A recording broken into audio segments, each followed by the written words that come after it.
Hey, what's up guys? Today I'm going to be... No. Hey guys, today I'm going to be talking about what I...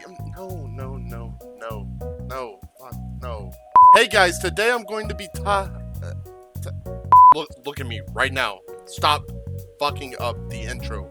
Please, for the love of God, stop fucking up the intro.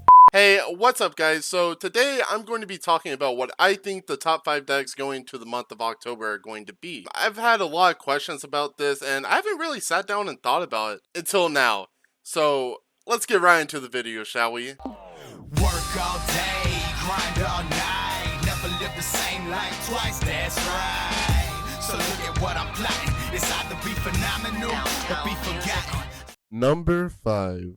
So, what I think the 5th best deck is, it's going to be a Dragoon Invoke. There are a lot of pros and a lot of cons to this deck, but I definitely thought it should have a spot in the top 5 decks. I couldn't really place it higher than this because I think all the other decks are better than it right now. It's definitely a good choice right now based upon the last results of LCS 6, which Zach Stone actually ended up winning with Dragoon Invoke. What I think are the good things about Dragoon Invoke are going to be, you can play a lot of hand traps in the deck, right? Yes, you can play a lot of hand traps in the deck, more so than the other top decks right now, where you can play around 12 to 15 hand traps in your main deck, so you don't auto lose going first. It has a lot of good starter cards, I guess you can say. A lot of good starter cards being like Nadir Servant, Ecclesia, Alistair, Meltdown, all of these different like 1-card starters, so you're actually able to play more trap cards, more hand traps in the deck, and not really have like a very heavy engine that you have to pretty much commit your deck space to. Also, being able to have an Omni Negate with Mechaba is actually very strong right now. A lot of people call it Dragoon too. I kind of agree with that, even though like Mechaba can be targeted, it can't be destroyed by card effects. Yeah, Mechaba is just dollar store Dragoon. So yeah, nonetheless, it is still a force to be reckoned with. Mechaba is very hard to get over, and also for anyone that's interested in ideas, it's also a level 9. Number 4. Guys, the 4th best deck, in my opinion, is going to be Eldritch Dragma.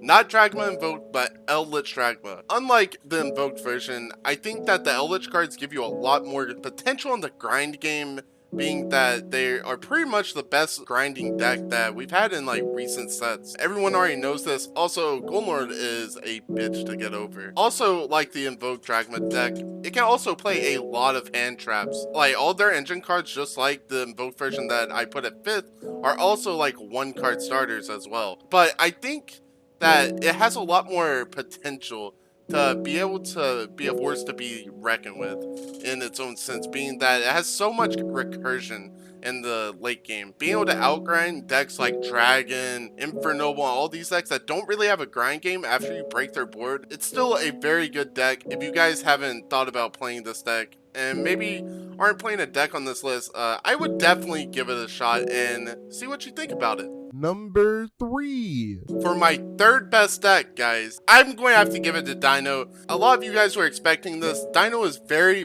good right now. The only bad thing about it is it kind of does have to go second, even though like it does have a okay going first board. The thing is, Dinos are meant to break boards, not build them. So going second right now is probably the best option for dinosaurs right now. Being that it is a going second deck, it is pretty hand trap heavy right now. Probably about 12 hand traps in the main, I would have to say. Drawing 2 of hand traps are not very hard since you play such a high amount of them. Even if you don't draw a hand trap, being able to pretty much break any board you go up against almost, it feels like. It's kind of annoying, not gonna lie. Because for one, this deck does not care about the Buster Lock. You don't use your extra deck, UCT, go burr. Also, another thing is, it has a very surprisingly good grind game. Better than Inferno, better than Dragon, because of the fact that Miscellaneous Source is at 3 and not banned. Miscellaneous gives this deck a whole new perspective on the format based upon being able to banish it, keep recycling your Oviraptors, keep getting to summon your Giant Rex, pretty much keep giving your UCT food to blow it up on your opponent's turn, and then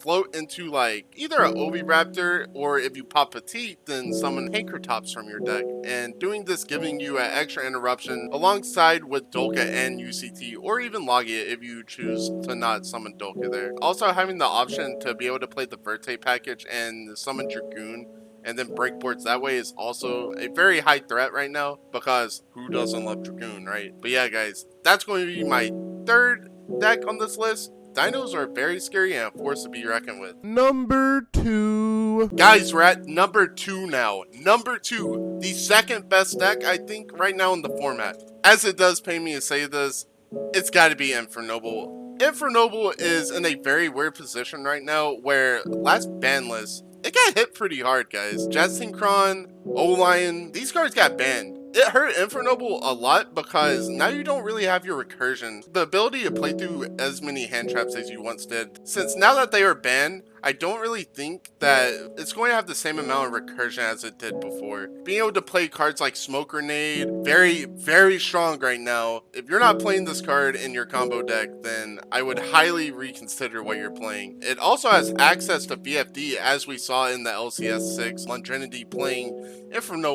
without Roland, and going into Charles VFD, picking your opponent's hand apart with the Smoke Grenade so that your VFD can go without a hitch, simply because like you're able to get hand knowledge of your opponent's hand and then rip out any disruption that they may have for your VFD. The one bad thing about Infernobles though right now is it's not really that resilient to hand traps now. One Neofiber can amount you a lot, being it can get you to Charles and Herald, but it's not like it was before, because last format, with you being able to draw 6 cards and then also putting up Savage, Charles ripping a card, Roland searching a card, and then also have Herald for all the meta decks right now, was very, very good. But with Jet Synchron and O-Lion being banned, I just don't think that this deck has been really developed as much as it should be. I think that this deck definitely has a high chance of being the best deck once people actually start playing with the deck more and actually discovering new combos, better combos, and taking a note from Longevity this past weekend and actually evolving the deck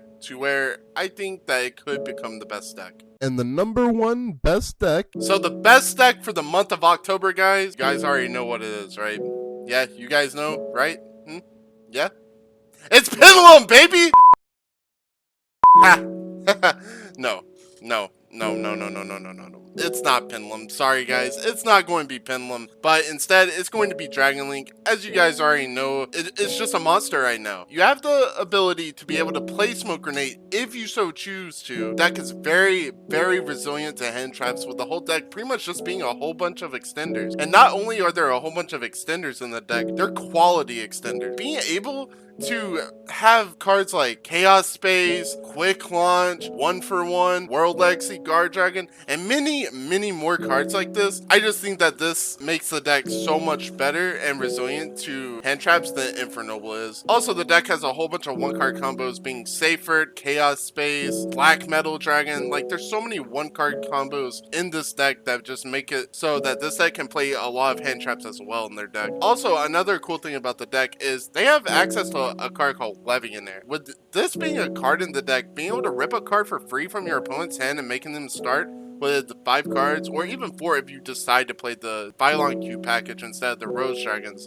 it makes it very, very scary and a force to be reckoned with. Also, another thing is, this deck's pretty much already solved, guys. Nothing was hit on the list. The combo stayed the same, unlike Inferno, and I think that is why it's going to be the best deck for the October format. Anyways, guys, that's going to be it for today's video. I have some shoutouts, actually. And by shoutouts, I mean one shoutout. If you guys don't know, the LCS 7 is going to be a 3v3 online team event on the Luxury Gaming page. The link is going to be in the description below. I would definitely advise you guys to check that out if you guys like very competitive gameplay. Somewhat of what I teach here on the YouTube channel and also my Twitch. And that reminds me, guys, I stream Monday through Friday at 12 p.m. Central every single day. I want you guys to definitely come check me out on Twitch, be able to come, hit that follow button, and also come here and subscribe to the channel, hit the bell, come comment, like the video. You guys already know the drill. Just come, support me. I would appreciate it. It's free for you guys as well. So yeah, there's nothing to lose. Also, you guys get to see the very nice content that I'm bringing to the table here in the YugiTube community. But yeah, guys, that's going to be it for today's video. I appreciate every single one of you guys watching, and I will see you guys in the next video. Cue the outro. Work all day, grind all night. Never live the same life twice, that's right. So look at what I'm plotting. It's either be phenomenal or be forgotten.